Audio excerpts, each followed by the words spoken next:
ஹாய்மா, இன்றைக்கி ஒரு உப்புமா சொல்லித்தரேன் பாருங்கடா. இந்த பாருங்கள், துவரம் பருப்பு வந்து பாதி டம்ளர், நம்ம ரேஷன் பருப்பே யூஸ் பண்ணிக்கலாம், சூப்பராக இருக்கும். ஒரு டம்ளருக்கு பாதி டம்ளர் போடணுண்டா. ரைஸ் வந்து பச்சரிசி வந்து ஒரு டம்ளர்.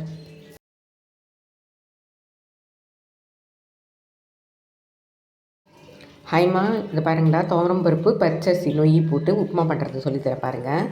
முதல்ல என்ன பண்ணுறீங்க, மிக்சியில் வந்து ஒரு டம்ளர் ரைஸு பச்சரிசி ரேஷன் அரிசி கூட போட்டுக்கலாம். ஒரு டம்ளருக்கு பாதி டம்ளர் துவரம் பருப்பு. முதல்ல துவரம் பருப்பு போட்டு மிக்சியில் பவுடர் பண்ணிவிடுங்க. அதுலேயே திருப்பியும் அந்த ரைஸும் போட்டு இந்த மாதிரி நல்லா ரவா மாதிரி அடிச்சிடணுண்டா. ரவா மாதிரி அடிச்சுட்டு அதுக்கப்புறமா வந்து குக்கரில் வந்து எண்ணெய் விட்டு நம்ம கடுகு, உளுத்தம்பருப்பு, கடலப்பருப்பு, காஞ்ச மிளகா போட்டு கருவேப்பிலை போட்டு தாளிச்சிட்டு அதுக்கடுத்து ஒரு டம்ளர் அந்த நொய்யை அளந்துக்குங்க.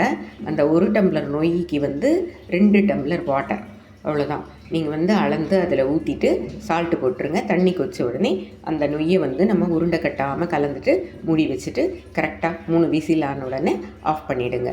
இதுதான் அரிசி நொய் உப்புமா. லைக் பண்ணுங்கள், ஷேர் பண்ணுங்கள், கற்றுக்குங்க. ஓகேவா?